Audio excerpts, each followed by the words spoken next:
could see that actually I'd built a comfort zone in my mind, sort of subconsciously, and I wasn't aware of this at all, and I initially don't know why that was formed. And to that extent, I realised that it's impossible to actually step outside of a comfort zone if you never know you've established it. So I learned that with me it's important to try and find out why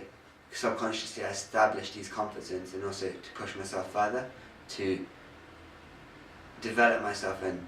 expand myself so I'm confident with various activities which I previously wouldn't have been. It's underrated, but I think saying you're not as confident as you really think you are is a really big one, because it shows that you really need to get out into the community a lot more than... See, I thought I was very active in the community with the voluntary work I do, etc. However, facing a real life situation, for example in Birmingham City Centre, trying to interact with just people casually, it was very difficult. And so coming out your comfort zone is something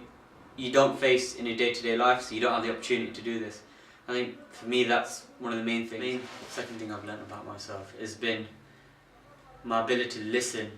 and so actively engage in conversation was not as great as I thought it was, because I haven't before caught myself doing this, but whenever we are generally in a conversation, it seems that we just sort of nod our head and accept what the other person says without challenging it. And we've seen this as a normal conversation, but it's not. I think if we listen to what people really say and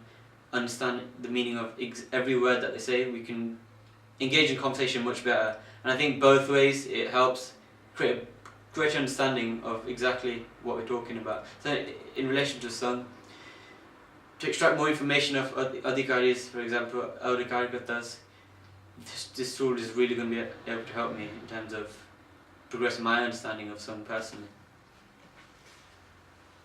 So far, I've learned about myself that I can be fairly self-critical, which is a good thing, but I also don't potentially know as much as I once thought I did, and I need to deepen a lot of my understanding about what that goes on in song, what SIP was about. I didn't have much idea until I came.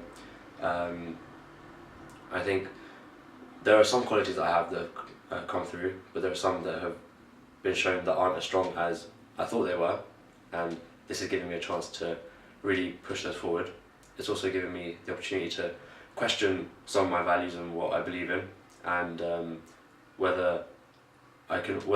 have a good moral code or not, and whether I always do the right thing or not. And I think it's made me realise that there are times where I've had the opportunities to do things in the right way and haven't done them simply because I feel like it wouldn't have much of an impact on me or on the situation. But now it's kind of clear that to do the right thing, you should always do the right thing whenever the option is there. It's little things about myself where I assume myself to be a confident person to some respect,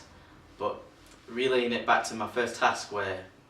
we had £30 to spend in Birmingham City Centre, just randomly, like we got dropped off in different locations, and with this £30 we had to make people, after this task was finished, and we discussed it in different ways, I was actually disappointed with myself in the fact that I wasn't creative as I should have been, and I know that I can think outside the box. These are the kind of things that you approach in your day-to-day life, and that was definitely one thing that struck me after the first session, where